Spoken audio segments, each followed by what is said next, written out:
الله الرحمن الرحيم. الحمد لله رب العالمين، والصلاة والسلام على أشرف الأنبياء والمرسلين نبينا محمد وعلى آله وصحبه أجمعين. أما بعد، ده سورة البقرة آية نمبر يوكم دوسوا یا یوسل نه نوی ته رسیدلی. اخرنی آیتونو کې د حج مسله روانه وه، او بیا خصوصا په آخري آیت کې د عرفات ته د تلو او د عرفات نه بیا د راکوزېدو خبره روانه وه، او په دې باندې زور په دې ورکو ځکه چې د مکې مشرکان به د عرفات ته نه داخلېدو او د حرم د حدود نه به نه وتو. وی من خاص خلک یو، زمونږ دپاره دا کار نه دی روا. اوس د هغې نه به د الله سبحانه وتعالی وی اعوذ بالله من الشیطان الرجیم بسم الله الرحمن الرحیم فإذا قضيتم مناسككم نو کله چې تاسو پوره کوئ کارونه د حج خپل، فاذکروا الله کذکرکم آباءکم او اشد ذکرا، نو یادوئ الله لره په شان د یادولو ستاسو خپلو پلارانو لره، او اشد ذکرا یا د هغې نه په زیات یادولو سره.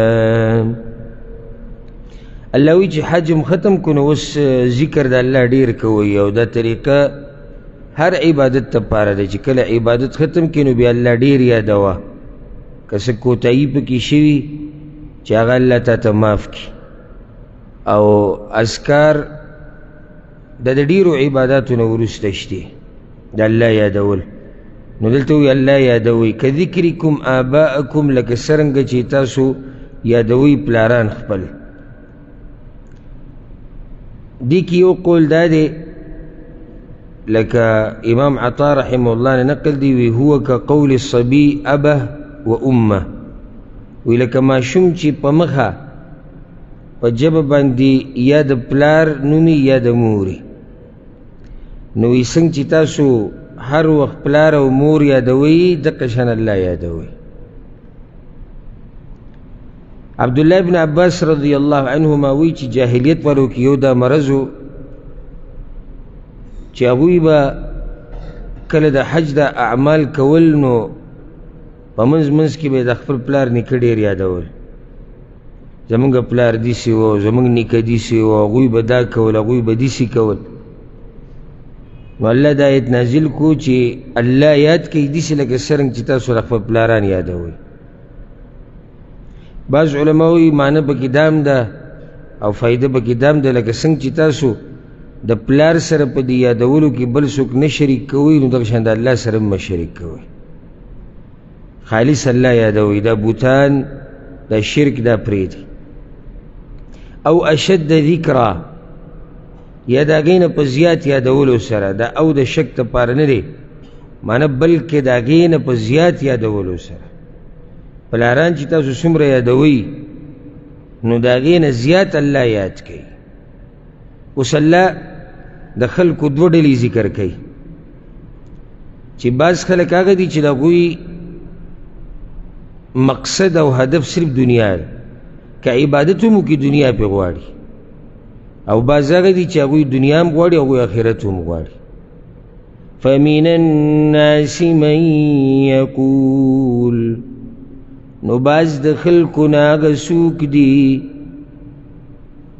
من یقول هغه څوک دي چې وی ربنا آتنا فی الدنیا، ای ربا زمونږ راکه مونږ ته په دنیا کې، وما له فی الآخرة من خلاق، او نه یې د لره په آخرت کې صبرخه. بس خلک دغه دي چې د هغوی ټول غم د څه سره دی؟ هغه د دنیا سره دی. یعنی یا الله بس دنیا را لراکه، نو بس چې څه شی چې د دنیا دی هغه ما لراکه، چې لاس اوچتوي دنیا کته دنیا بره، یا الله دنیا یا الله دنیا. یعنی صرف ټول غمی د دنیا سره. وما له فی الاخرة من خلاق، او په آخرت کې د هیڅ برخه نه. یعنی دنیا د نعمتونو که ورته میلاو شي، په آخرت کې د دپاره څه نشته. دلته دا فایدې یاده کوي. عبادات به د دې دپاره نه کوي چې الله به تاسو له دنیا درکړي. عبادات اصل کې دې دپاره کېږي چې الله زمونږ نه راضي شي او الله موږ له آخرت راکړي. ورسره که دنیا الله راکړي نو داسې عیب خو نه دی. دنیا هم سړی غواړي ځکه چې دنیا نه بغیر ژوند نه تېرېږي. خو دا نه چې تا صرف لاس اوچت کړي دی او یا الله قرضې ختمې کړه او یا الله ګاډی راکړه او یا الله کور راکړه او یا الله بچي راکړه. د بعضو دعاګانې دقه وي، دا د ډېرو دعاګانې، بعضو نه د ډېرو. نو د آخرت خبره هم کوه د الله سره. غټه مسله هغه د آخرت. ومنهم من یقول، او بعض د دوی نه هغه څوک دي چې وایي ربنا آتنا فی الدنیا حسنه، اے ربا زمونږ راکړي موږ ته په دنیا کې ښایسته ژوند، وفي الآخرة حسنه، او په آخرت کې ښایسته ژوند، وقنا عذاب النار، او وساته موږ د عذاب د اور نه. دا د مؤمن شان. یا الله دنیا کې هم ښایسته ژوند راکړي، یا الله آخرت کې هم ښایسته ژوند راکړي. نو آخرت ته توجه ډېره ده، نو دی ورسره وایي وقنا عذاب النار، او موږ د جهنم د اور نه وساته. دا اوس کامله شامله دعا ده، یعنی یوه خبره پاتې نه شو. دا ډېره قیمتي دعا ده. او انس بن مالک رضی الله عنه دا خبره کې په صحیح مسلم کې حدیث دی چې رسول الله صلی الله علیه وسلم به دا دعا غوښته: اللهم ربنا آتنا فی الدنیا حسنه وفي الآخرة حسنه وقنا عذاب النار.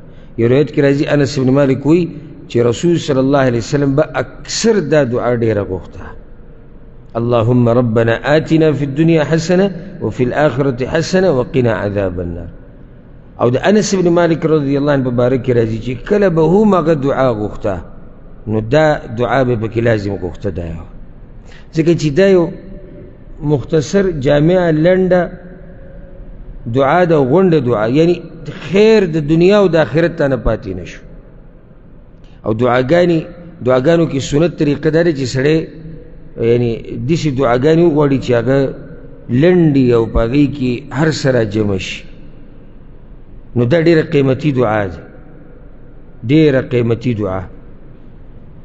دا یاده کوي په مخ یې وایي. اکثر مسلمانانو ته یاده سجده کې، تهجدو کې، عام اوقاتو کې په مخه د الله نه غواړه. ربنا آتنا فی الدنیا حسنه، په دنیا کې ښایسته ژوند لکه روغ صحت، پراخه کور، ښایسته ښځه، دینداره ښځه، پراخه روزي، علم نافع، نیک عمل، ښه سورلي، ښه تذکره، عزت. دا ټولې خبرې په دې کې دننه راځي او داسې نور. او آخرت کې ښایسته ژوند، جنت، د جهنم نه بچ کېده، د حساب کتاب اسانېدل، د الله دیدن، او دا ټولې خبرې په کې دننه راځي. دلته ګوره دا خبره یاده کوي، وی چې کله تاسو اعمال ختم کړئ نو الله یاد کړئ، بې د دعا وښوه. د اشاره ده دې طرف ته چې د ذکر نه بعد دعا قبلیږي. چې کله ته د الله ذکر وکړي نو بیا ورپسې د الله نه څه غواړه، امید ډېر زیاتي چې دا دعا به قبوله شي. اولئک لهم نصیب مما کسبوا، دغه کسان دوی لره برخه ده د هغه عمل نه چې دوی کوي یا دوی کړی دی. والله سریع الحساب، او الله زر حساب کوونکی دی.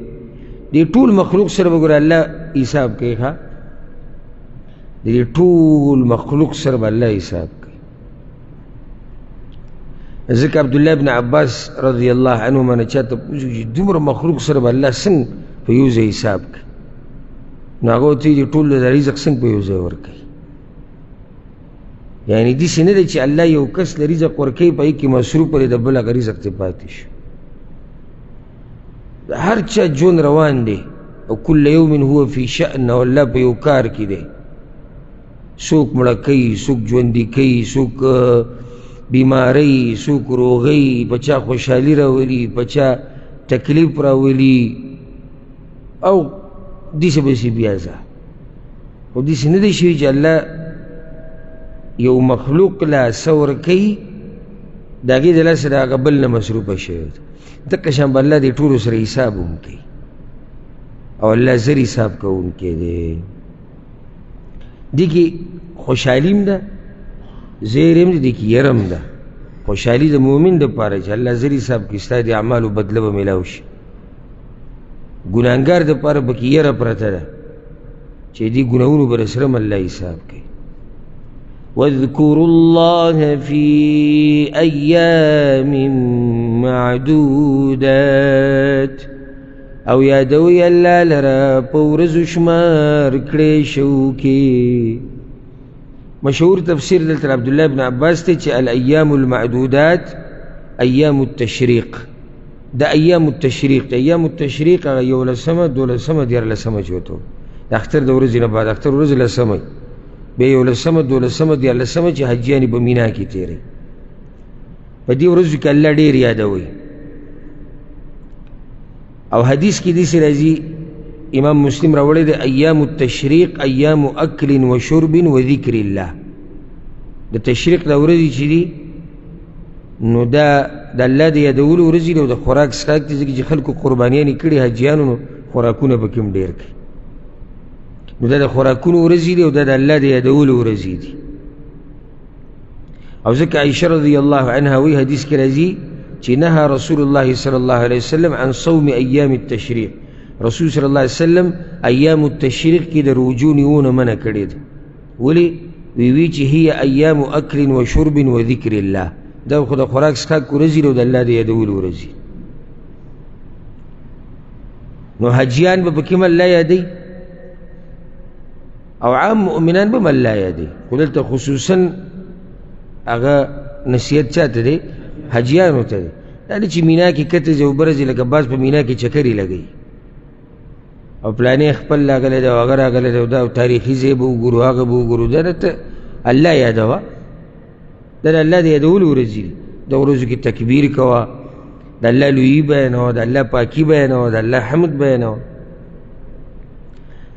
بیا بله مسله دا راپېښه شوه چې بعض خلک به 2 ورځې به یې تېرې کړي د اختر نه بعد تلو به، او بعضو به 3 تېرې کړي. نو دوی به وي زمونږ کار غوره دی، هغوی به وي زمونږ دا کار غوره دی. یا دا چې یره وه هغوی ته چې یره مونږ خو په ګناه کې نه یو واقع، یا دا 3 واله چې مونږ خو به چې ته ناروا کار نه کړی. الله د هغې وضاحت وکړو. فمن تعجل في يومين فلا إثم عليه. بچا چې تادي وکړه په 2 ورځو کې نو ګناه نشته په هغه. 2 ورځې کمې وي دي؟ 11مه، 12مه. ګوره 2 ورځې وي، حالانکې ورځ 1.5 ده، ځکه چې د 12مې د نور د ډوبېدو نه مخکې به ته د مینا نه وځې او د رخصتي طواف دپاره به حرم ته ځي. ومن تأخر فلا إثم عليه. او څوک چې وروستو شو نو نشته ګناه په هغه. وروستو شو 3مې ورځې ته. لمن اتقا، دپاره د هغه چا چې یریږي د الله نه. نو یو مطلب د دې دا دی چې دا 2 ورځې ایسارېدل بیا تله، 3 ورځې ایسارېدل بیا تله، دا دواړه روا دي، ګناه پې نشتي. خو د هغه چا دپاره چې تقوا پکې که پاتې کېږي 3مې ورځې ته، نو ولې پاتې کېږي؟ د الله د عبادت دپاره پاتې کېږي، تقوا پکې ده، دا دپاره پاتې کېده. ښه دا 2 ورځې چې تېرې کړې وځي او تقوادار سړی دی، په دې نه چې یاره عباداتو نه تنګ دی یا زړه نه لګي د حج سره، والعیاذ بالله، نه. عبادت هغه پوره کو، شریعت کې گنجایش دي په 12مه ورځ وته دی وتی شي، هېڅ خبره نه. یو مطلب د دې دا دی لمن اتقا چې څوک ځان د ګناه نه بچ کول غواړي، څوک ځان د ګناه نه بچ کول غواړي، چېرې ګناه نه بچ کېدل غواړم، دا 2 ورځې ایسارېده ښه دي که دا 3؟ الله وایي دواړه کارونه جایز دي او په دواړو حالاتو کې ته د ګناه نه بچي، هغه ته 2 ورځې ایسارېږي او هغه ته 3 ایسارېږي. واتقوا الله، ویریږئ د الله نه. حاجیانو ته بیا الله دا خبره کوي چې معمولي عمل نه کوئ، د الله نه ویریږئ. واعلموا انکم الیه تحشرون، او پوه شئ چې یقینا تاسو به خاص هغه ته ورجمع کیږئ. دا دی چې حج ختم شو، قصه ختمه شو، الله ته به واپس کیږي. که ښه طریقې سره حج کړی خو خوشحالي ده، الله به اجر درکړي. او حدیث کې راځي چې څوک حج وکړي، صحیح حج، او هغه د ګناهونو نه، د جنگ جګړو نه، د شهوت خبرو نه پاکي، یا الحج المبرور، هغه حج چې د رسول الله صلی الله علیه وسلم په طریقې اخلاص پکې، دې سړي له به الله جنت ورکوي. او دې کې یرم پرته ده چې تا چې څه کوتاهیانې کړي دي نو ګوره ویرېږه د الله نه، ځکه چې همدقه الله ته به واپس کېږي. او دا ډېر د یېرې آیت دی، دا مخې ته ځان ته کېدی همیشه. واتقوا الله واعلموا انکم الیه تحشرون. هر کار چې کې که نه چې ستا مخې له دا راشي چې د الله نه ویرېږئ، او ګوره یاده که دا خبره چې ته به الله ته واپس کېږي، یاد یې ساته. بس هر کار کې چې دا ستا مخې ته چې ګوره ته به الله ته واپس کېږي، بیا صحیح ده. بیا کوو چې څه کې دغه چې هسې هم الله ته واپس کېږي، نه به نه تپوس کوي، او ته ښه د عقل خاوني چې تا نه که د دې کار تپوس وکړي نو ته به څه جواب ورکړې. اوس الله د 2 نورو خلکو قسمونه بیانوي، 2 نور قسم خلک بیانوي. مخکې 2 قسم خلک بیان کړو، یو هغه دی چې صرف دنیا غواړي، بل هغه دی چې دین غواړي ورسره دنیا هم غواړي، دین طرف ته توجه د آخرت ته ورسره دنیا هم غواړي، هېڅ حرج پکې نشته. نو اوس یو قسم دی منافق بدزبانه، او یو هغه دی چې خالص مؤمن دی، د الله دپاره هر څه قرباني. ومن الناس من يعجبك قوله في الحياة الدنيا، او بعض د خلکو نه هغه څوک دي چې تعجب کې اچوي تا لره وینا د هغه په باره د ژوند دنیوي کې. دا منافقان دي، یعنی پیغمبره داسې چالاک خلک دي که نه، داسې چالاک چې کله خبرې شروع کړي نو تا په تعجب کې اچوي. خو دا اوس رو چې فی الحیات الدنیا، هغه خبرې چې دی کوي په باره د ژوند دنیوي کې، نو د آخرت نه خو دی نه خبر، منافق دی. نو دنیا په باره کې سخت چالاکي. مشهور قول دا دی چې دا آیت د اخنس الثقفي منافق په باره کې نازل شوی، چې هغه راغی رسول الله صلی الله علیه وسلم پسې اسلام یې ښکاره کړی او کفر یې پټ کړی. او بعض مفسرین وایي چې دا عام دی په ټولو منافقانو باره کې، ټولو منافقانو په باره کې چې هغه چالاکي، ژبې خوږي، زړونه یې د شر مخې منافقت پکې پروت وي.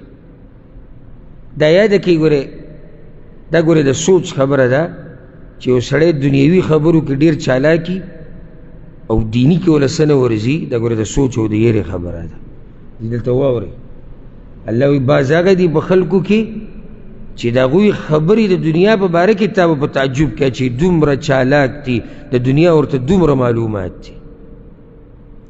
ویشهد الله علی ما فی قلبی، او ګواه کوي الله لره په هغه څه چې د هغه په زړه کې دي. ګواه کوي الله لره په هغه څه چې څه د هغه په زړه کې دي، یعنی خلکو ته دا وایي چې زما په زړه کې خیر پروت دی، او زما دی په الله قسمی چې زما په زړه کې خیر دی. نو الله ګواه کوي، ښکاره کوي اسلام، پټوي کفر، کوي په زړه کې د الله سره دشمني، او بیا پې قسمونه خوري چې زما چې په زړه کې څه دي هغه په ژبه دي، او زما چې په ژبه څه دي دقه مې په زړه کې دي. نو داسې ظالمان دي. او دا خو مخکې دا خبره تېره شوه چې دا د منافقانو طریقه ده. قیامت په ورځ به الله په مخکې هم قسمونه خوري دغه کمقلان. یوم یبعثهم الله جمیعا فیحلفون له کما یحلفون لکم. الله دوی به هلته هم قسمونه خوري لکه څنګه چې ستاسو په مخکې قسمونه خوري. وهو ألد الخصام او هغه ډېر سخت جګړه مار دی. ألد الخصام انتهایی سخت جګړه مار دی. کوږ دی. الاعوج یو معنی پکې دا پرته ده. کوږ دی، خوی یې کوږ دی، طبیعت یې کوږ دی. دروغ، کنځلې، جګړې، یعنی ألد الخصام معنی چې جګړې د سره ختمیږي نه، دومره جګړه مار دی. ألد دې کې معنی دا پرته چې همیشه لګي په دقو کې، او خصام جګړې ته وایي، همیشه په جګړو کنځلو کې دی کې. دا وینم سړی دا چې نفاق عملی پکې پاکي هم دا صفات سړی دي.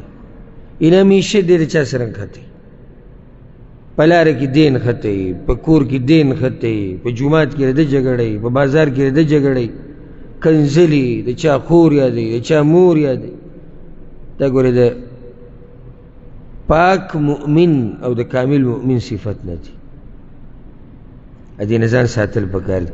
دلته یو غټه فایده هغه ذهن ته مې رالاغه ده چې د ژبې خبرې او ویناګانې دا دلیل نه د سړي په رښتینوالي دی او نه په دې چې دی دروغجن دی. اعتبار څه لري؟ عمل لري. د دې عمل ته به کتې کېږي چې دا عمل د ده دا خبره رښتیا کوي که نه دروغ کوي. اوس دلته دی په خوله څه وایي چې زه مسلمان یم، او په زړه باندې څوک ګواه کوي؟ الله. او کار ته وګوره وهو ألد الخصام، هغه سخت جګړه مار کنځل مار سړی دی. او حدیث کې دي څو پیرې موږ بیان کړی دی چې آیت المنافق ثلاث، د منافق درې نښې دي. اذا خاصم فجر، کله چې چا سره جګړه راشي کنځلې کوي. او دا د پښتنو ډېر بد صفت دی دا کنځلې کول، او دا ډېر سپک کار هم دی. بد صفت دی او دا سپک کار دی کنځلې کول. بیا په کنځلو کې خور مور یادول. نو او بیا دا مشرانې کوي، د دې کشرانو په مخ کې دا واړه هم په دقې رالوی شي ټول. نو ډېر ماشومانان به هم ویني هغوی هم یو بل ته دغه کنځلې کوي. هلته دغې دغه رواج دی، دغه قصه روانه ده. سپین ږیری لګی د کشرانو په مخ کې، پلار لګی د بچو په مخ کې. نو دا د ګورې د منافقت یو نښه ده.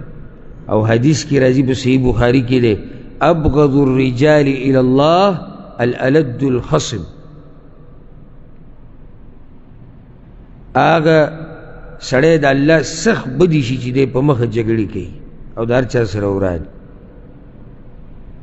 وإذا تولى سعى في الأرض ليفسد فيها، او کله چې واوړي ستاسو نه کوشش کوي په ځمکه کې دې دپاره چې فساد وکړي په هغې کې. ګوره وینا ته وګوره او کار ته وګوره.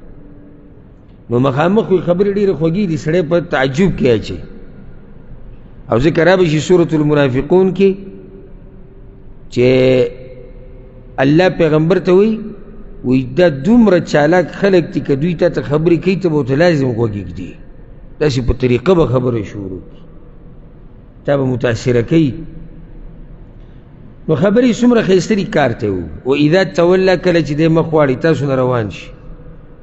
معروف مطلب دا دی. بعضو علماو لا دا ویلي واذا توله معنی دا ده او کله چې ده ته ولایت میلاو شي، مشر شي.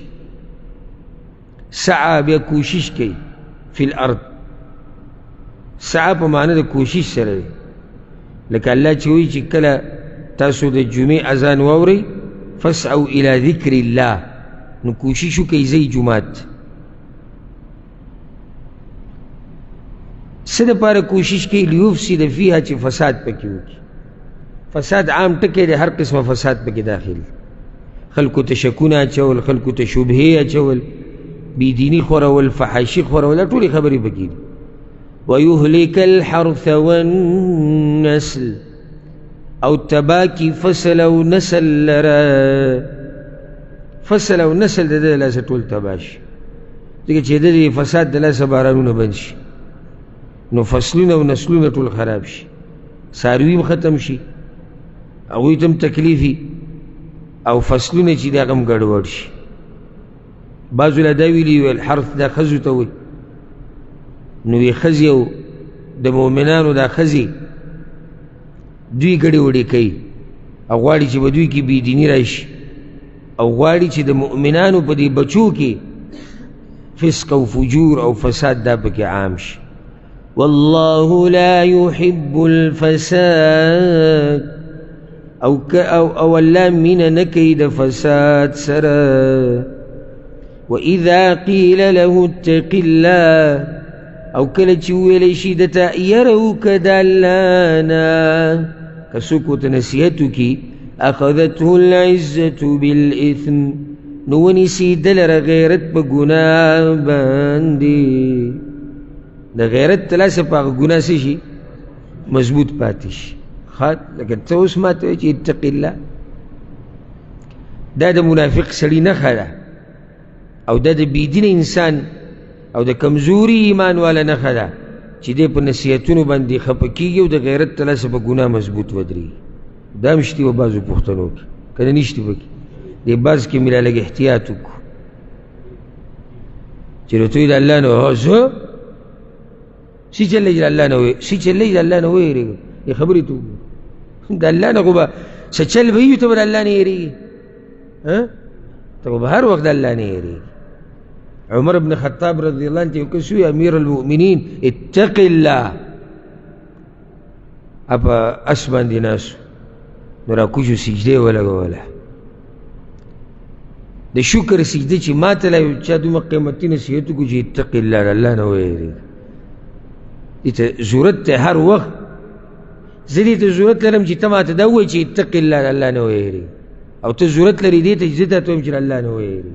اتق الله خو دا سړی الله وایي دی د غیرت تلاسه په هغه ګناه باندې مضبوط پاتې شي. یعنې اوس که ما د ده ومنله زه خو به کمزوری ښکاره شم، زه به داسې ښکاره شم، زه به دغه د جاهلیت هغه غیرت یې په ذهن کې راغی.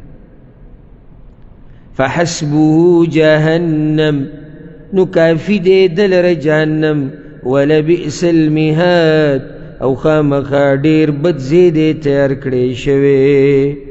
دغه جهنم ډېر بد ځای دی او دغه جهنم بس پرېږده د ده لپاره پوره دی چې دی دومره ذات عزتمن ګڼي چې نصیحت پې بد لګي، اتق الله ټکی په ده ښه نه لګي، نو بیا پرېږدئ. د ده لپاره څه کافي دی؟ د ده لپاره جهنم کافي دی چې کله هلته ته دا سرمن په دې اور سره وباسي که نه نو بیا به ده ته پته ولګي. و دویم قسم خلق خالص مؤمنان. ومن الناس من يشري نفسه ابتغاء مرضات الله او باز د خلکونه هغه څوک دي چې خرڅوي ځان خپل د پاره د لټون د رضا د الله، ځانونه خرڅوي، یعنی د دې نه اخوا بل څه دي، ځان قرباني، ځان خرڅوي، اخلي څه د الله رضا. بیه چې کیسه به ورکیسه به هلي که نو په بیه کې دوی څه چلو کو ځانونه یې خرڅ کو، هلي به څه د الله رضا جنت. ان الله اشترى من المؤمنين انفسهم واموالهم بان لهم الجنه، الله غستی د مؤمنانو نه نفسونه او مالونه د هغوی ورکوي به دوی له جنت. دا مؤمنان دي رښتیني. یو قول دا دی د مفسرینو عبدالله بن عباس، انس بن مالک رضی الله عنهم، دوی نه دا قول نقل له نور مفسرین دي، وی دا آیت صہیب رضی الله عنه مبارک نازل شوی، صہیب الرومی. هغه چې کله مکه کې اسلام قبول کو هجرت کو نو د سره ښه ډېر مالو، نو مکې والو ته وی هجرت چې کې په یو شرط به دې پرېږدو چې دا ټول مال به دلته موږ له راکړې، نو که دا مال ټول موږ ته پرېږدې سره د دې کپړو نو بیا به دې موږ پرېږدو. نو ټول مال یې وله ورکو، یو کمزوري غونته کې کپړه یې د ځان تاو کړې وه او لاړ مدینې ته ورسېد. زمکا جیدات پیسی چی سوی آغای ورک. رسول صلی اللہ علیہ وسلم چی ولیدو وی ربح البیع صحیب ربح البیع صحیب صحیبا دغه تجارت تا چی کمو کو دا گٹھور تجارت دا گٹھا کڑی دا دیتا وی دین دا پارا قربانی. منگ چاہتے اولس منٹ دا اللہ دین بیان کو یہ وورو زرکی دیشی زان تا وورو یہ لکہ سم لکہ دا ابو بکر صدیق مقام تجی رسیدی لیو یہ منگم سوکیو سکو اللہ من الناس من یشری نفسه ابتغاء مرضات اللہ باز آگا دی چی دا اللہ دا رضا دا پار زانون خرس کی. او باز علماوی چی دا عام دے دا ہر آگا مؤمن دا پار دا آیت تے واقعت شامل دے چی سوک دا اللہ دا رضا دا پار قربانیانی ورکے. واللہ رؤوف بالعباد او اللہ شفقت کون کے دے پا بندگانو دی سمتا فی دلتی وی بس خلق دا اللہ دا پارا زانونا قربانی بیوی اللہ شفقت کون کے دے پا بندگانو تب سعودو انتا کیا مزے نشتی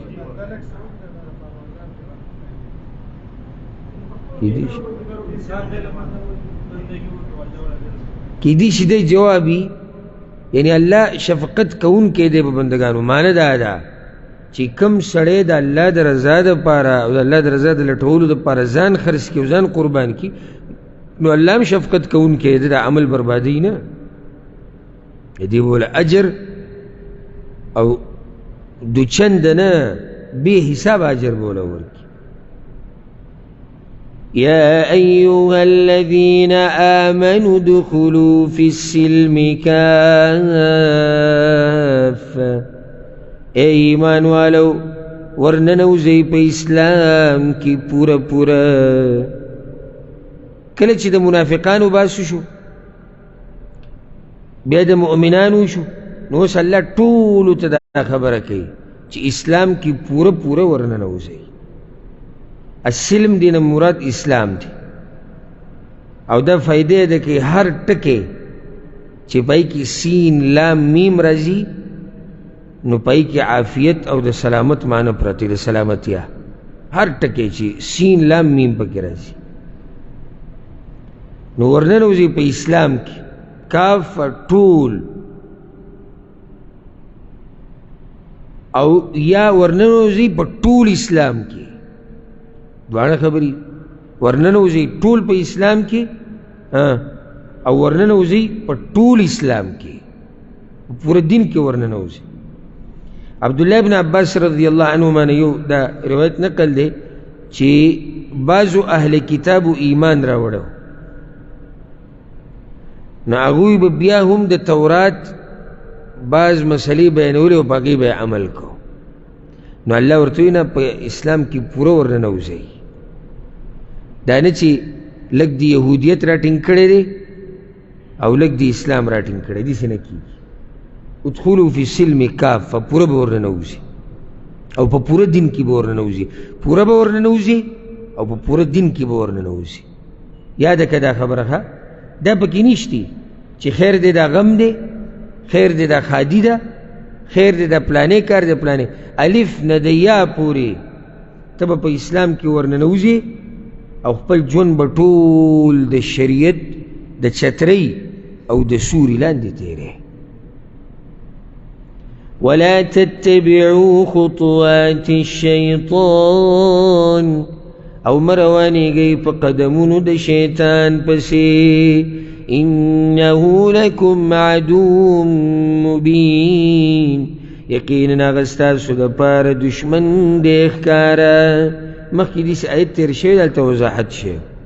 فَإِن زَلَلْتُم مِّن بَعْدِ مَا جَاءَتْكُمُ الْبَيِّنَاتِ نکا چرت تاسو خویدی ارستو دا دین چرال التاسو تخکارا دلیلنا سمانا دکا تاسو خویدی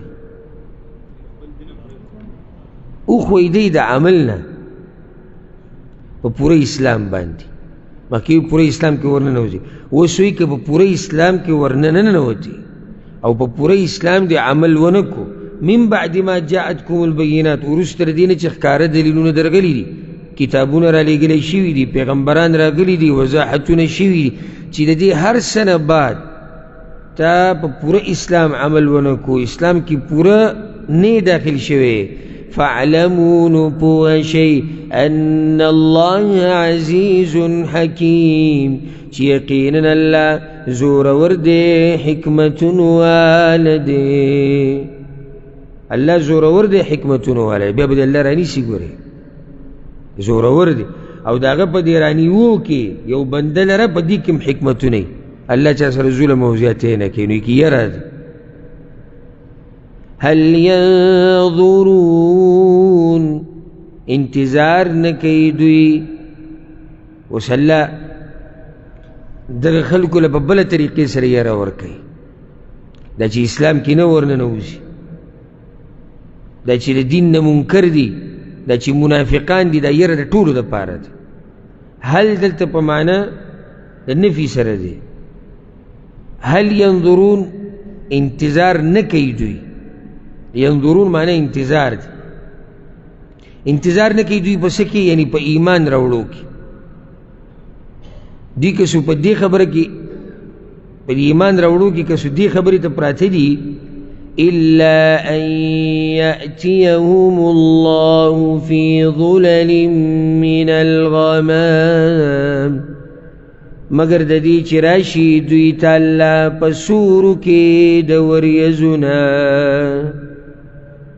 دوی که سو دې ته پراته دي چې په دغه ورځ به ایمان راوړو دا خو به قیامت وي په هغه ورځ به داسې ایمان راوړو نو الله رب العزت پر راضي څنګه چې داغه د شان سره ښایي قرآن کې نورو ځایونو کې هم دا خبره بیان شوې ده او حدیث کې راځي امام طبراني راوړی دی رسول صلی الله علیه وسلم وی یجمع الله الاولین والآخرین لمیقات یوم معلوم الله به اولنی او آخرنی ټول را جمع کوي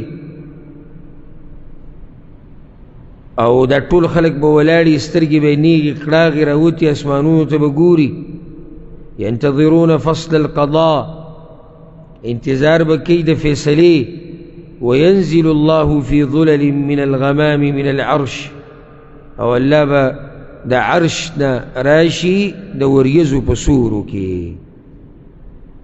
څنګه چې الله د شان سره ښایي في ظلل من الغمام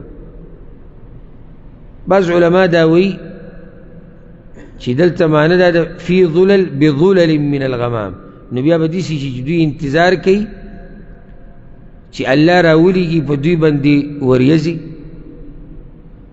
د عذاب دا مطلبونه ګوره سړی هله راویستی شي او معنی چې کله د الله راتلل مني اگر که دا د علماو د بعضو علماو قول دی خو واضح تفسیر د اولنی دی ځکه چې سره حدیث هم برابر دی او نورو نه هم دغه مسله ثابته ده دا وریځې په دې ذکر کړي اصل کې وریځ دا د امید او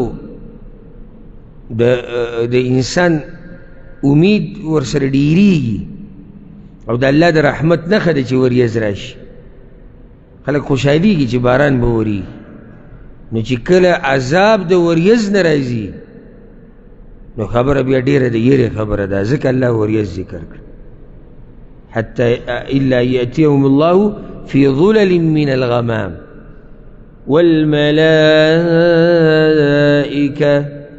أو ملائك يعني رابشي ملائك وقضي الأمر أو فیصلو شي دکار دي که سدیته په انتظار دي چې موږ به ایمان نه راوړو چې کله فیصله د کار وشي نو بیا ایمان راوړو څه فایده ورکړي وإلى الله ترجع الأمور او خاص الله ته ورګرځېدلی کېږي ټول کارونه دا مخلوق هم الله ته واپس کېږي او دا کارونه هم الله ته واپس کېږي څه مطلب دی کارونه الله ته واپس کېږي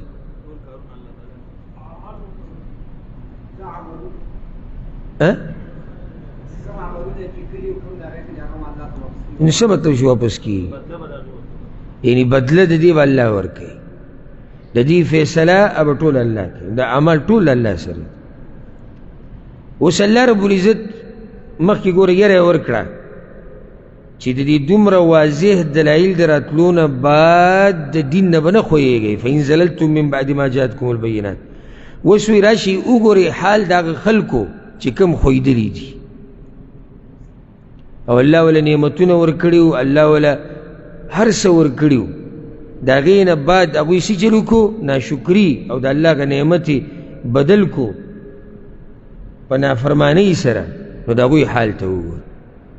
سل بني اسرائیل،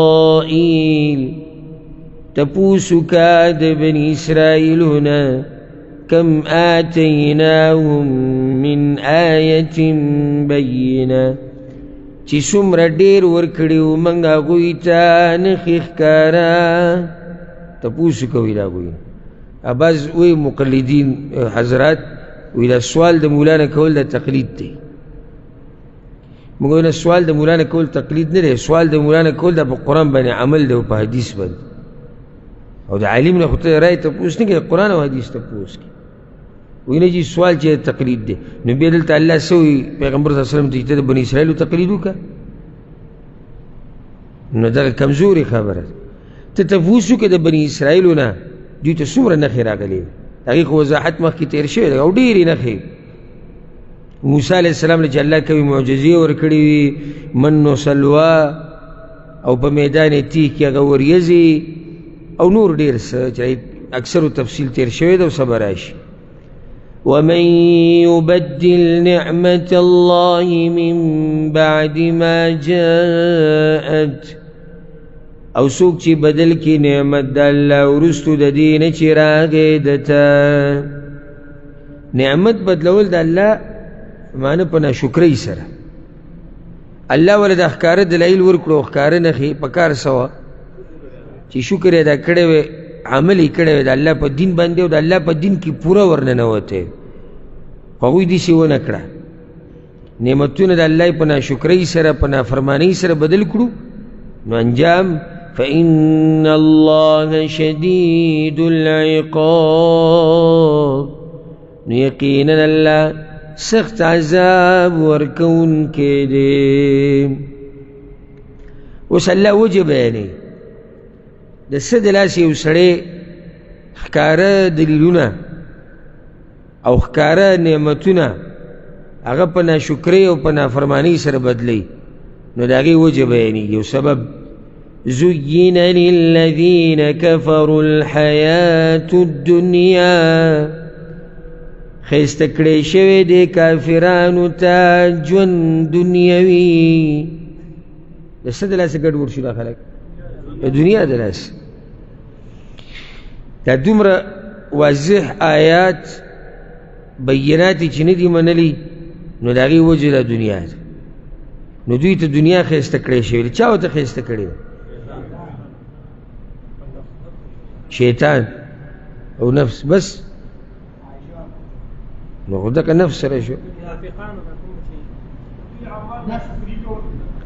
دا الله نه ده ښایسته کړې ده دنیا؟ نه، نو الله نه ده ښایسته کړې.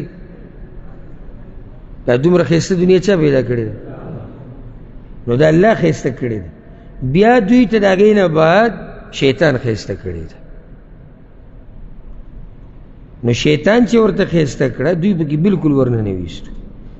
دنیا خو رسول صلی الله علیه وسلم حدیث کې وایي چې دا تکه شنه ده او خوږه ده او سړی پکې نښلي، او دا الله ښایسته کړې هم دې دپاره ده چې دا یو امتحان دی. نو چې الله ښایسته کړې ده بطور امتحان او بیا شیطان هم راولګي په تا زور راولي، یو سړی تباه و برباد شي، آخرت ته بلکل پاتې شي.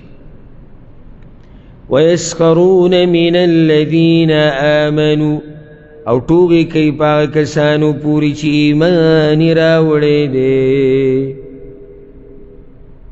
ټوغې پورې په دې کوي دوی زموږ نه په دنیا کې کمزوري دي، یا په نورو طریقو سره. والذین اتقوا فوقهم یوم القیامه، او هغه کسان چې یریږي د الله نه د پاسه به یې په دوی باندې په ورځ د قیامت کې،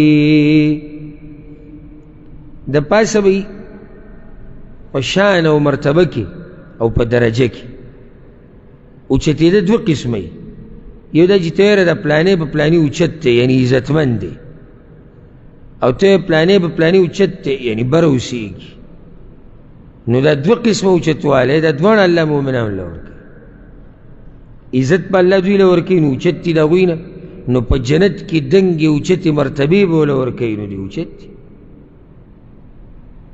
دې کې اشاره دې طرف ته ده چې ته د دنیا دا قصه پرېږده ځکه چې الله دې سې ونه وي چې دوی مؤمنانو پورې خاندي او مؤمنان خو په دنیا کې دا لري او دا لري او دا لري نه یې سې ونه وي وی آخرت کې به دا تقوادار خلق د دوی نه اوچېږي نو خبره ټوله د آخرت ته وفي ذلك فلیتنافس المتنافسون الله وی همدې کې د یو بل نه مخکې کېدونکي مخکې کېږي د آخرت په باره کې دنیا په باره کې نه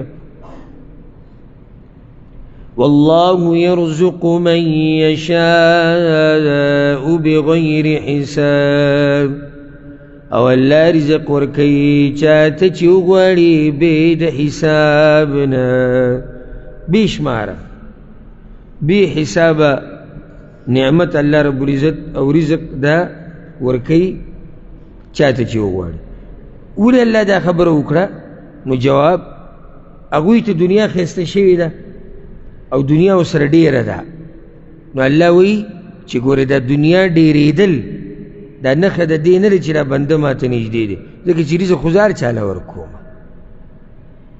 رزق الله وایي زه هر چاله ورکوم داسې نه چې ته وایي چې یاره دا کافر که مال ورسره ډېر دی دی به الله ته نږدې نه الله وایي رزق زه هر چاله چې ورکوم او بې حسابه یې ورکوم نو الله بې حساب رزق ورکوي ښه په امن کې اوسېږي د رزق په باب کې دومره مه هېرېږي ښه مطمئن ژوند تېروئ هسې ژوند خپل ملن تنگ کوي او حدیث کی راځي چې رسول صلی الله علیه وسلم بلال ته انفق بلال ولا تخش من ذي العرش اقلالا بلال الامال لګوا او د عرش ولا طرف نه مې ریګه بدی چې هغه د رزق پتا بن کی یا به نظر کوي په دې خبره مې ریګه او حدیث کی دی سم راجی پر صحیح بخاری سے مسلم کی دے ابن آدم اللہ وی انفق علیک دا آدم بچیا لگوے زبدر باندی لگوما لگوے دا ترجمه صحیح ونه کړه زبدر باندی لگو زید دا کوانو دی سر تازه چې دا بخل کچا کی چې د تیوسی لګوي الله دې باندې لګي او رسول صلی الله علیه وسلم اسماء ته ویل رضی الله عنها وی اسماء غوټي مور کوګنه الله بوله غوټي ورکی او څومره چې سره غوټي ورکی کنه وسخ یو دومره جونی سره او هغه نعمتونه د الله یو سره چې مال خو سره ډیر دي ته څنګه چې الله ولا مال نه ورکی ګور رزق یوازې دا نه دی د پیسې ریال روپۍ ډالر دا رزق یوازې نه دی برکت دام رزق دی خوشحالي دام رزق دی سکون دام رزق دی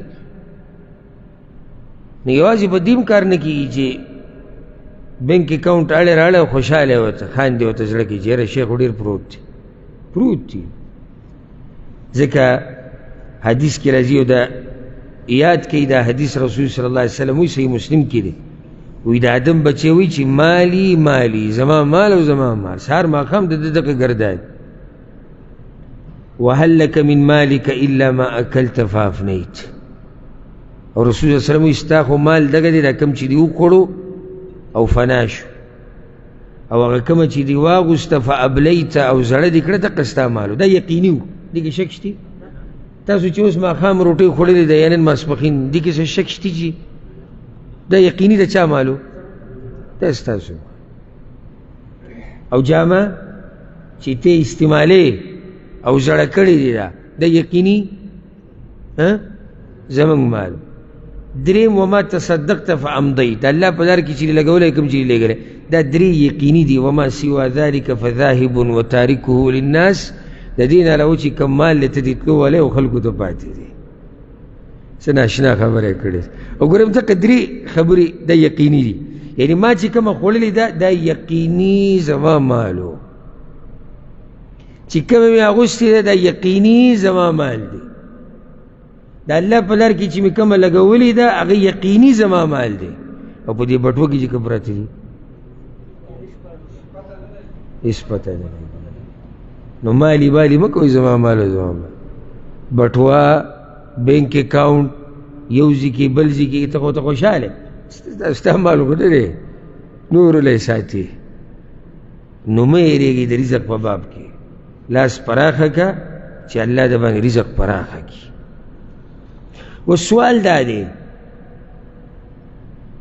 چې دا دنیا چې د خلکو ته ښایسته شوې ده او د کافرانو ته، نو دلته دوه خبرې ذهن ته راځي چې آیا دا کفر او آیا دا دنیا دا ښایسته کېدل د کافرانو ته په دې ډول دا من بدء الامر، یعنی د کم وخت نه چې دنیا پیدا شوې ده، ځمکې اسمانونه پیدا شوي دي، آدم علیه السلام پیدا شوی، د هغه وخت نه دا قصه داسې وه که نه وروسته دا کفر راغلی دی. نو الله د هغې وضاحت کوي. كان الناس أمة واحدة، و خلق یوه ډله، و دا خلق ټول یوه ډله.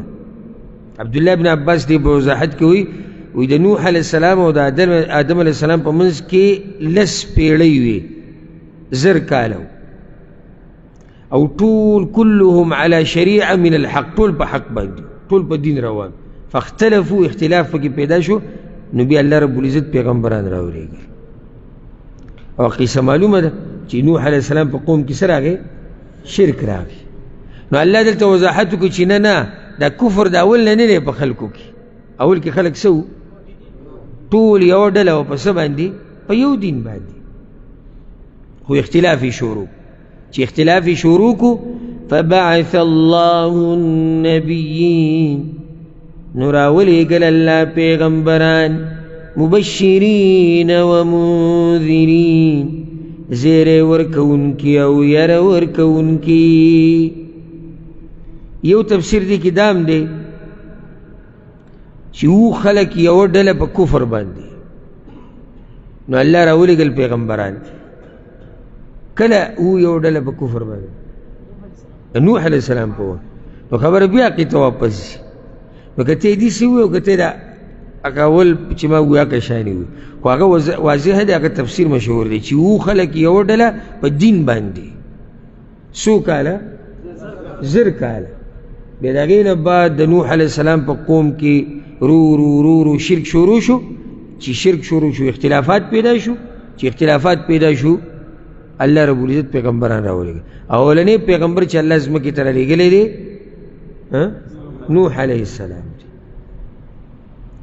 وأنزل معهم الكتاب بالحق، او نازل کړل د هغوی سره کتابونه په حق سره، لیحکم بین الناس، د دې دپاره چې فیصله وکړي په منځ د خلکو کې، فیما اختلفوا فیه، په هغه څه کې چې دوی پکې اختلاف کړی و.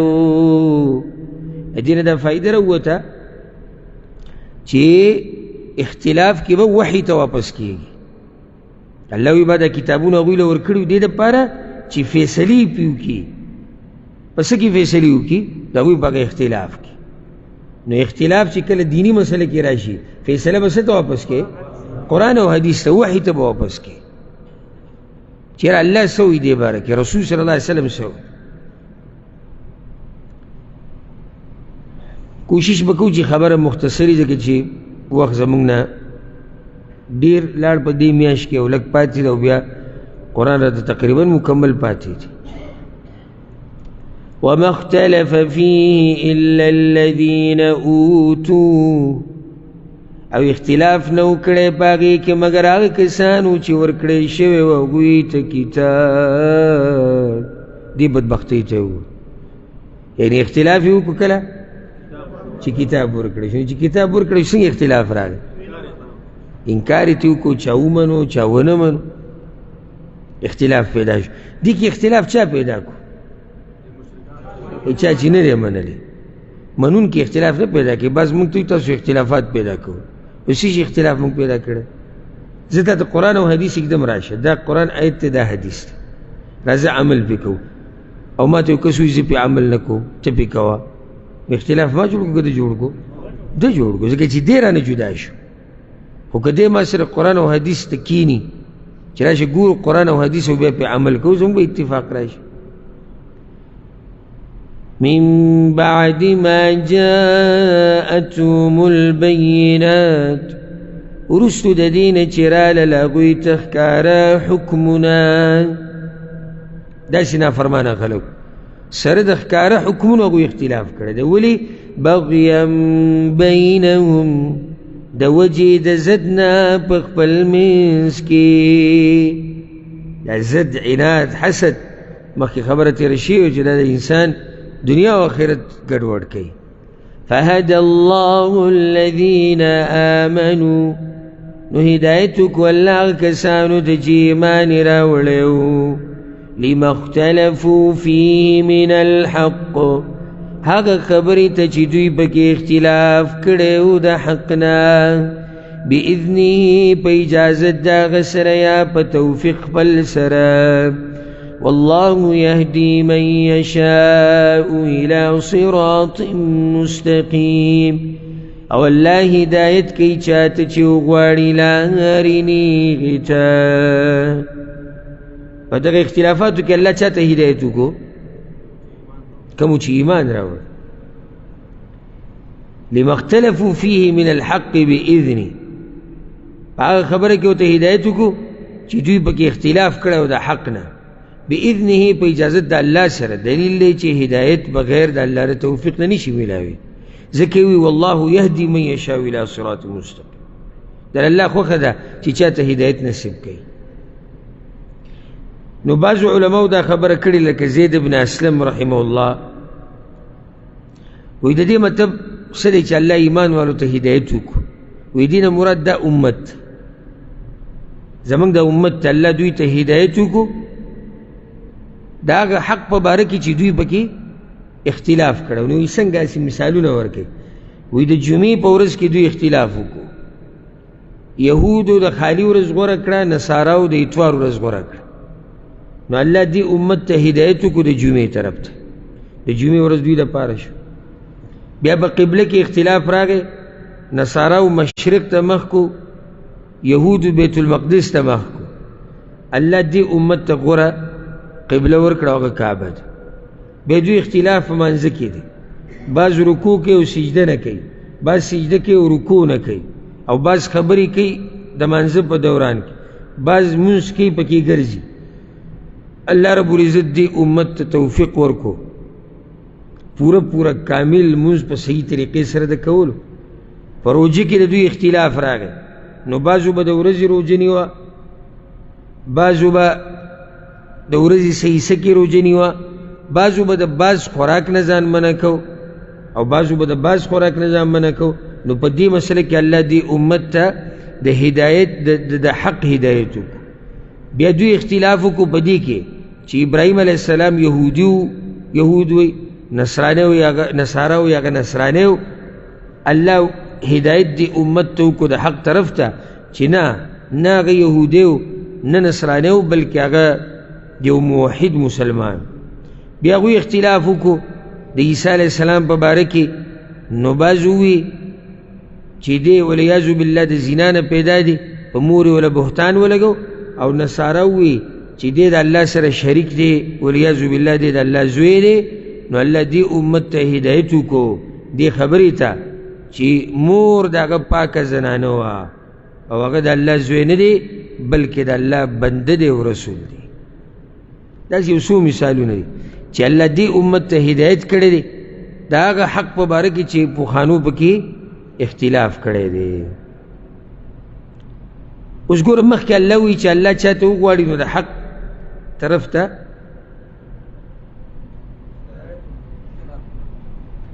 تاسو د اوس نه وده شوي چې روژې کې به ستاسو سهاري اوس الله وایي اوس هدایت ورکوي کنه لري دي و مخامخ کې اوس الله وایي چې الله وغواړي چاته څه کوي هدایت کوي د حق طرف ته اوس دا مسله بیانېږي چې د حق طرف ته هدایت او د جنت طرف ته هدایت د هغه وخت پورې نه کېږي چې څو پورې دې سختې نه تېرې کړي. حدیث هم نه کېږي لکه دا باز خپه په خپه باندې واچوي که نه چې بس داسې پوس پوس دین به او مزې به او یا الله جنت الفردوس کې د رسول صلی الله علیه وسلم ګاونډي مې کا. نو څومره چې د سړي طلبي بیا د هغې په شان کوشش هم کوي که نه. نو جنت الفردوس غواړم، د پیغمبر ګاونډیتوب غواړم، خو د عمل به راته نه وی، مولوي صاحب د کوشش به راته نه وی، دې کې خفه کېږم. خو امید مې غټ دی، امیدونه خو به غټ ساتي. نو امیدونه سړی د څه سره ساتي؟ د عمل سره ساتي. هغه عمل که ته ډېر ومو کړي هغه کم دي، صحیح د امیدونه سره ساته. أم حسبتم أن تدخلوا الجنة آیا تاسو ګمان کوئ چې داخل بشئ جنت ته؟ د استفهام دی. ها تاسو دا ګمان کوئ چې جنت ته به لاړ شئ؟ تپوس دی. او یا د ام په معنی د بل سره دی، بل حسبتم، بلکې تاسو خو ګمانونه کوئ چې تاسو به څه ته لاړ شئ؟ جنت ته. ولما يأتكم مثل الذين خلوا من قبلكم او حال دا چې تر اوسه پورې نه دی راغلی تاسو ته حال دغه کسانو چې تیر شوي دي مخکې ستاسو نه. صبر الله وایي، صبر جنت ته تلل غواړې صبر وکړه، په تا خو لا دغه پوخانو په شان سخت هم نه دي راغلي، ته به داسې جنت ته ورننوځې. ولې هغوی له څه چل شوی و؟ مستهم البأساء والضراء، رسیدلی و هغوی ته تکلیفونه د مال او تکلیفونه د بدن. مال کې ورته هم تکلیفونه رسیدلي و، بدن کې ورته هم تکلیفونه رسیدلي و. وزلزلوا او خوځولی شوي وو، په سختو کې خوځولی شوي وو. الله وایي سمه زلزله پرې راغلې. او حدیث کې دا راځي، په صحیح حدیث کې دا دی، خباب ابن الارت رضی الله عنه هغې ورځ رسول صلی الله علیه وسلم ته یا رسول الله الا تدعو الله لنا، الله ته زموږ دپاره سوال نه کې چې موږ له دا فتح راکړي او په دې مشرکانو هم زورور کړي او دا قصه ختمه شي. رسول صلی الله علیه وسلم ډډه لګولې و، روایت کې راځي راپاڅېد او غوسه شو.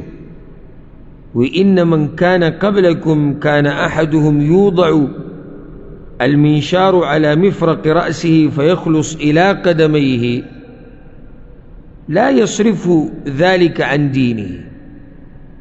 پوخانو کې خو په بازو باندې عرب ولا د سر په دې منځ کې ښود او جسم به ولا دوه ټوکړې کو د دین نه به وانه وړېد. ويمشط بأمشاط الحديد ما بين لحمه وعظمه، او بیا د وسپنو په منګزو به یې د غوښه منګز کړه، ډوکې به یې ښکاره شو. لا يصرفه ذلك عن دينه، خو دې خو به له دین نه وانه وړو. تاسو باندې د سختې رالې اوس ما ته وایي دعاګانې الله نه وغواړه. پوخانو داسې سختې تېرې کړي دي او دا سختې بیا راغلې وي په صحابه کرامو باندې او په دیندارو خلکو باندې. او موږ الله دې زموږ په حال رحم وکړي. که مونځ د 1200 منټو نه 1400 ته واوړي زموږ طبیعت خراب وي، که درس د ګنټې نه پابندي ته شي زموږ طبیعت خراب. او ای سی لګېدلی، پوس قالین ښه مزېدار، ښه ډډه لګېدلې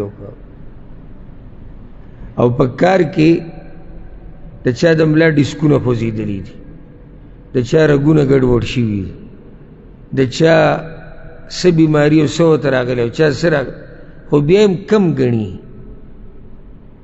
بیا هم کم ګڼي.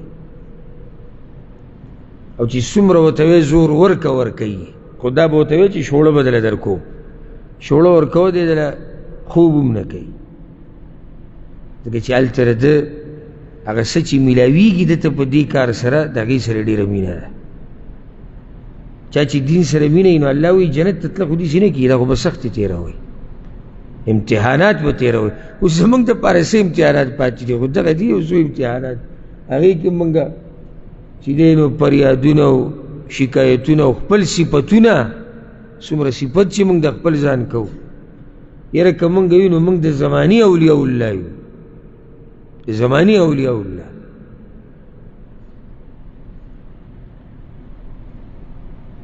د غزو احزاب تذکره چې کیږي په سوره احزاب کې هلته الله د صحابه کرامو حال ذکر کړی دی اذ جاءوکم من فوقکم ومن اسفل منکم کله چې کافران د بر طرف نه رالو او د کوز طرف نه رالو واذ زاغت الابصار او په هغه ورځ الله وی سترګې د صحابه کرامو کږې وږې شوې وي د حیرانتیا د لاس وبلغت القلوب الحناجر او زړونه ډېر غم د لاسه مرو ته را رسېدلي وتظنون بالله الظنون قسم قسم ګمانونه په الله شروع شي الله وی هنالک ابتلي المؤمنون هغه ځای کې په مؤمنانو باندې یو لوی ازمیښت راغلی وزلزلوا زلزالا شدیدا الله وی په دې سخته کې مې سم جوړه قولي و په هغه ورځ الله موږ چېرته شپې 2 رکعاته تهجد وکړو هغه خلکو ته دومره یاد کړو دومره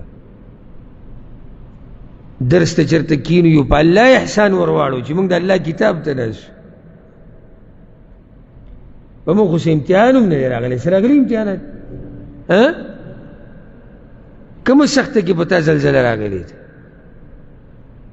څه امتحان دی معمولي که رزق لږ کم شي نو زموږ فریادونه بیا واوره راشي رزق شتي خو څه شو لږ کم شو بیا فریادونو ته او چغو چغارو ته او دې ته بیا سوچ کوه ګوره ورته معمولی بیماری زموږ نه هر څه ګډوډ کړي معمولی امتحان موږ ګډوډ کړي خو جنت ته د رسېدو لار هم دقه ده چې ته به په امتحانونو کې څه شي کامیاب شي سخته به تېره کړي نو بیا به څه ته ځې بیا به جنت ته ځکه حدیث کې راځي تاسو ته به یادي چې جنتي راوستی شي او جنت کې وله یو غوپه الله ورکړي نو څه به وشي سختې به دې ټولې هېرې شي د سختې تېرې کړي دلته راغلی او جهنمي له چې یو غوپه ورکړي هغه ټول نعمتونه او راحتونه به ترې هېر شي ځکه چې هغه سخته نه تېره کړې الله دین دپاره نو دومره سخته پې الله وی راغلې وه پوخانو باندې حتی یقول الرسول تر دې چې وبوي رسول والذین آمنوا معه او هغه کسانو چې ایمان یې راوړی و د هغه سره متی نصر الله کله به یې مرسته د الله یعنی دعاګانې به یې شروع کړې چې یا الله څه وکړه مرسته راوړی هغه امتحان به پې دومره اوږد شو مؤمن خو هر وخت د الله مرسته غواړي نو هغه پیغمبر به هم د الله مرسته غوښته هغه مؤمنانو به هم د الله مرسته غوښته بعض علما دي چې دا تفسیر سم اوږد کړي او دا دلته کړي او دا دې هېڅ اوږدولو ته ضرورت نشته یو نیم عالم هسې عادتې قصاصې اوږدی خبره دا واضحه دي یعنې په هغوی دومره سخته راله چې فریادونه یې چا ته شروع کړو الله ته متی نصر الله یا الله ستا دا مرسته به کله راځي رای وله معنه دا کله به یا الله زما مرسته کوې معنه دا ده دې کې انکار نه دی چې ته زما مرسته نه کوې مطلب دا دی چې یا الله زما دا مرسته وکړه زما امداد وکړه جواب به راغی الا ان نصر الله قریب خبر شي یقینا مرسته د الله نږدې ده نږدې ده دغه شان خلکو سره چې سخته یې تېره کړي اوس مخکې الله ووي چې په هغوی باندې 2 قسمه سخته راغلې وه څه مالی او بدني نو اوس د مال یوه مسله بیانوي البأسا او چې کله الله ته ووایي چې را مال لګوه دومره لګوه داسې لګوه دا هم امتحان دی دا هم څه دی امتحان يسألونك ماذا ينفقون تپوس کی دوی ستانه چې څه شی خرج کی دوی نو دا تپوس دسی بعضو اثارو کی راځي چې عمرو بن الجموح رضی الله عنه کړه وی یا رسول الله د سنې ولګو یعنی څه شی ولګو او په چا یې ولګو داسې ښایسته سوالونه ودا وي څه شی ولګو په چا یې ولګو معنا کم مال ولګو او په کومو خلکو یې ولګو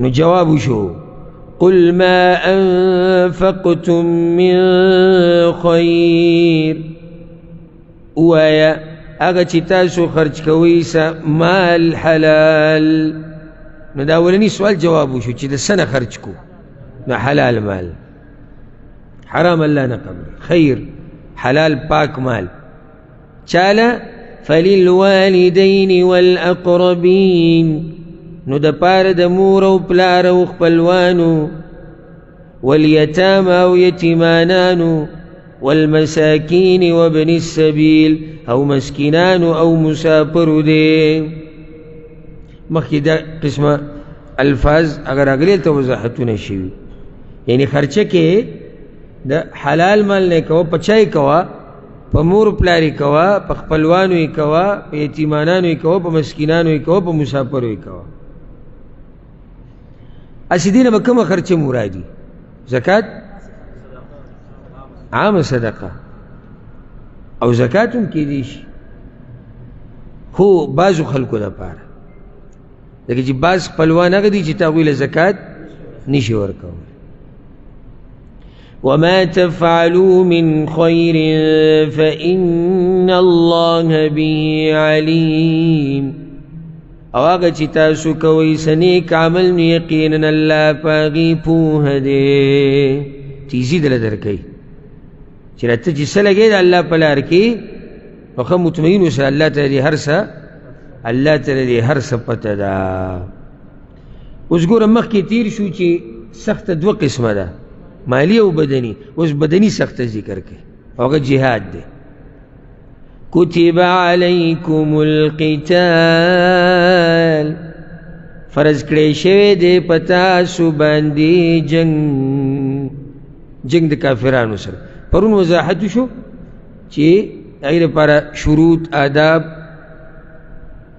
او خپل احوال دي خپل مسلې دي هغه به معلومه وهو كره لكم او دا بد لګي په تاسو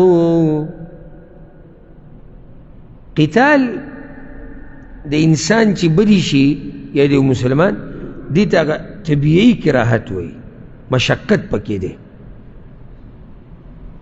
او بل مرګ پکې دی زخمی کېدل پکې دي مال لګول پکې دي کور پرېښوده پکې دي ښځه او بچي پرېښوده دي داسې اسان کار خو نه دی که نه یو دی سړي عمل بدی شي یاره زما ورسره طبیعت نه لګي نه که داسې ته یو دینداري بارې کوي چې زما ورسره نه لګي او نیک دا کفر دی والعیاذ بالله په دې طریقې سره یو عمل رد کول یو دی چې یو عمل مؤمن کوي غاړه ورته ایښودې ده خو دا عمل ورته ګران دی دا عمل ورته څه دی ګران دی ځکه چې مشقت پکې دی نو جهاد هم دقه شان دی وعسى أن تكرهوا شيئا وهو خير لكم او کېدی شي چې تاسو بد ګڼئ یو شی حال دا چې هغه فایدهمن ستاسو دپاره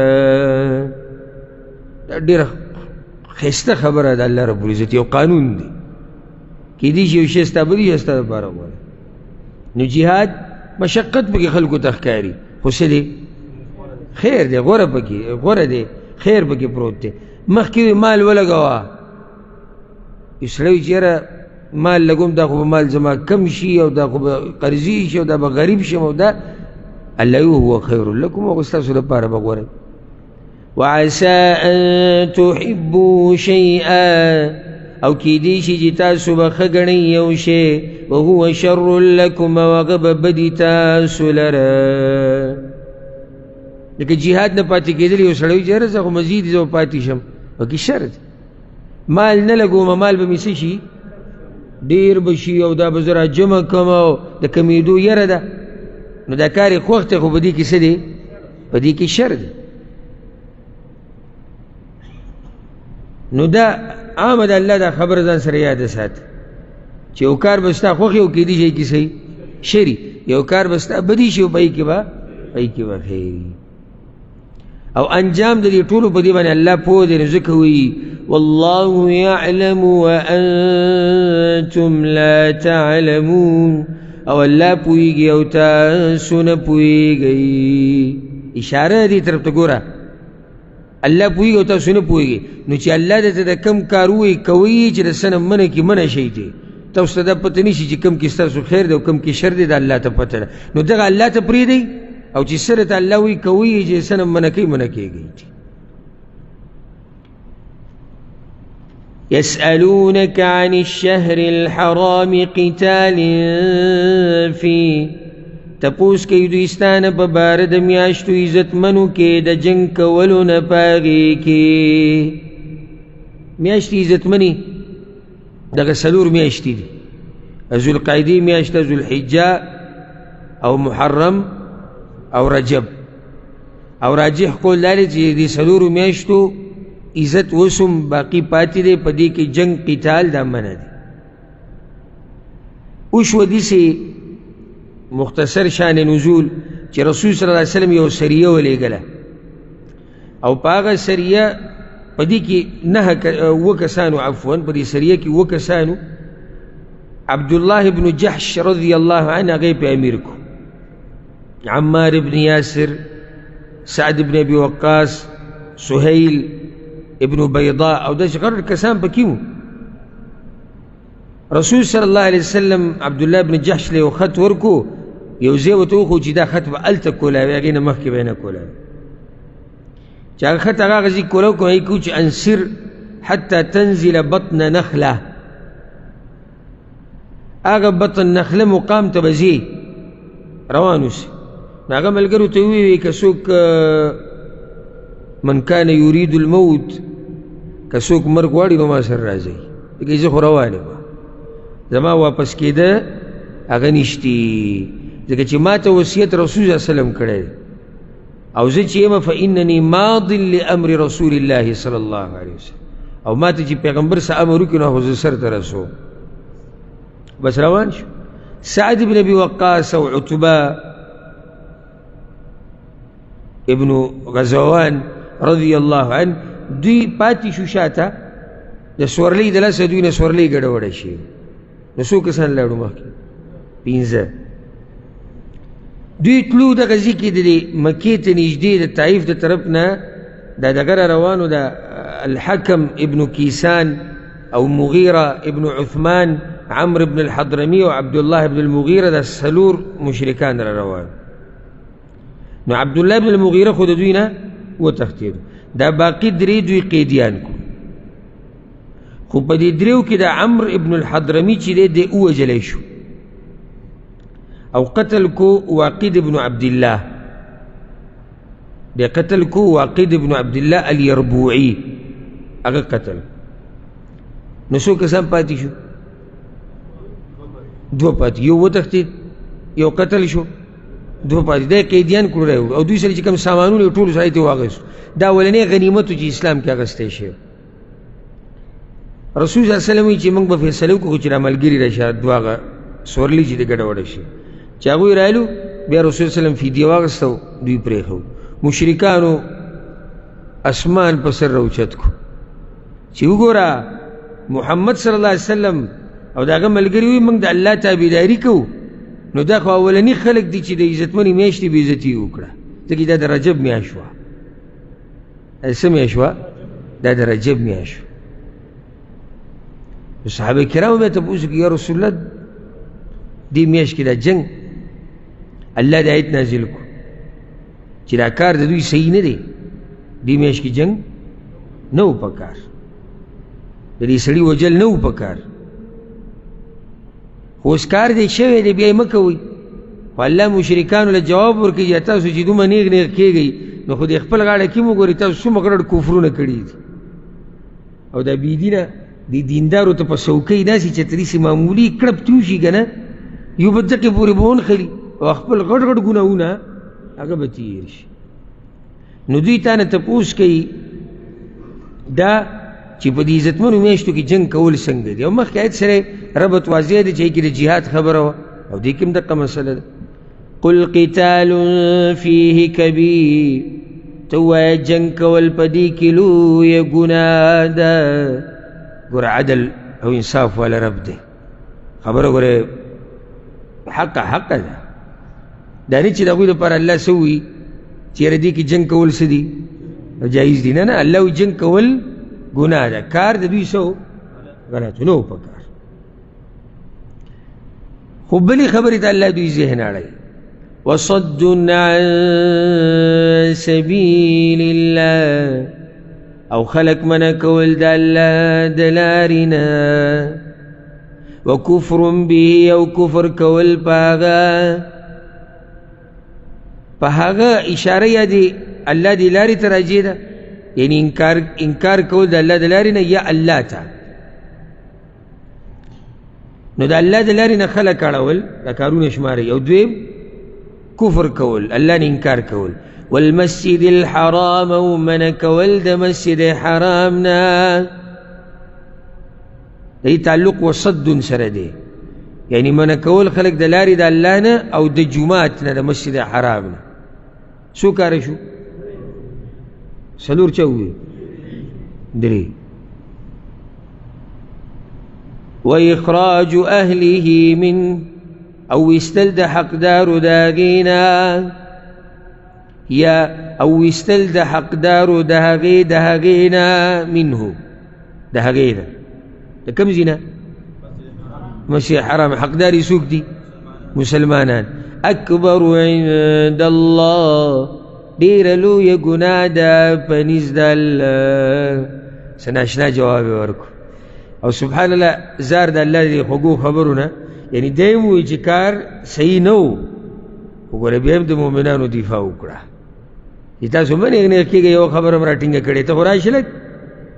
خلق د الله د لارې نه منع کول، خلق د الله د دین نه اړول، د الله نه انکار کول، مسجد حرام نه خلق منع کول، د مسجد حرام حقدار د هغې نه ویسته، دا غټه ګناه ده. که په عزتمنو میاشتو کې جنګ کول غټه ګناه ده. تاسو خو دې ته وګورئ. والفتنة أکبر من القتل، او شرک کول ډېره لویه ګناه ده د قتل نه. تاسو په شرک کې اخته یئ. مخکې دې آیت تېر شوی، هلته موږ ویلو چې والفتنه کې مشهور تفسیر هغه شرک دی. او بعض وی والفتنه معنی مسلمانانو ته فتنې جوړول، د دین نه اړول، د هغوی دینداري کمزوري کول. دا خو د دینه غټه خبره ده. بله بیماري په هغوی کې څه وه؟ ولا یزالون یقاتلونکم، او همیشه به یې دوی چې جنګونه به کوي تاسو سره، حتی یردوکم عن دینکم، تر دې چې واپس کی تاسو د خپل دین نه. ان استطاعوا، که د دوی وس برشي. دا همیشه کوشش وو دی ایبا د کفر چې څومره ډلې دي، د ټولو دا کوشش دی چې موږ د خپل دین نه واوړو. که وسې برشي الحمدلله، که وسې برشي. یعنی دې کې اشاره دې ته هم ده چې صحابه کرامو باندې د هغوی وس هغه نه بر کېدو. که الله که وسې برشي، نو مضبوطو مؤمنانو باندې د هغوی د شبهات، د هغوی د پالتو خبرې دا اثر نه کوي. ومن یرتدد منکم عن دینه، او څوک چې واوړي د ستاسو نه د خپل دین نه، فیمت وهو کافر، بیا مړ شو په داسې حال کې چې کافري. الله دې زموږ د ایمانونو حفاظت وکړي، او الله دې موږ د مرګ پورې په دین اسلام باندې قائم او دائم لري. دوی کوشش کوي، الله وایي چې تاسو واړئ د دین نه، خو دا یاده کړئ الله وایي که څوک مرتد شو، د دین پرېښه او د کفر په حالت کې مړ شو، د دې لپاره ووایي که د مرګ نه مخکې واپس شو اسلام ته، نو الله ولا توبه قبلوي. که دی واپس شو، خو که مړ شو دی کافر و، فأولئک حبطت اعمالهم، نو دغه کسان برباد دی عملونه د دوی فی الدنیا والآخرة په دنیا او په آخرت کې هیڅ ورته نه میلاوي نه په دنیا کې څه شتي او نه په آخرت کې څه شتي ځکه چې بعض بدلی هغه دي خصوصا کافرانو ته چې هغه ورته کله میلاویږي دنیا کې ورته میلاویږي نو هغه هم نشته او د آخرت هم نشته وأولئك أصحاب النار او دغه کسان ور والدي هم فيها خالدون هغوی به پاغي کې همیشئ نو د دوی په مقابله کې مؤمنان دي دغه مرتد شو نو مضبوط اعمال والا ان الذين آمنوا یقینا کسان چې ایمان راوړي دي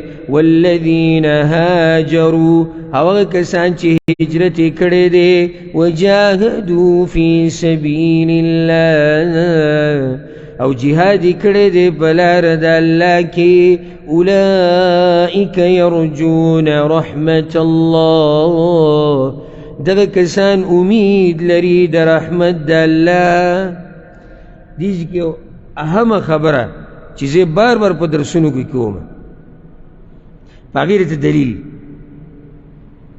وې دا خلک امید لري د څه د رحمت د الله او مخکې اعمال ذکر شو معنی دا چې اعمال بکین ور سره امیدونه بساتي د چې بار بار وایم زم تاسو امیدونه باندې نه کې درس کې اوري کنه دا به دلیل دی دوی اسید الله د رحمت امید نه ساتي ایمان راوړې دي هجرتونه کړې دي جهادونه کړې دي نو صحیح ده کنه چې دوی د الله د رحمت امید نه ساتي نو څوک به ساتي والله غفور رحیم او الله بخون کې رحم کون کې دي و دوی به الله رحم کوي ځکه چې دغه خلک حقدار دي د الله د رحم او د بخښنې په دې باندې به اکتفا وکړو ځکه چې روان آیت لږ تفصیل غواړي سبب ان شاء الله شروع کوو د 219 نمبر آیت نه الله رب العزت موږ پوهه کړي په قرآن باندې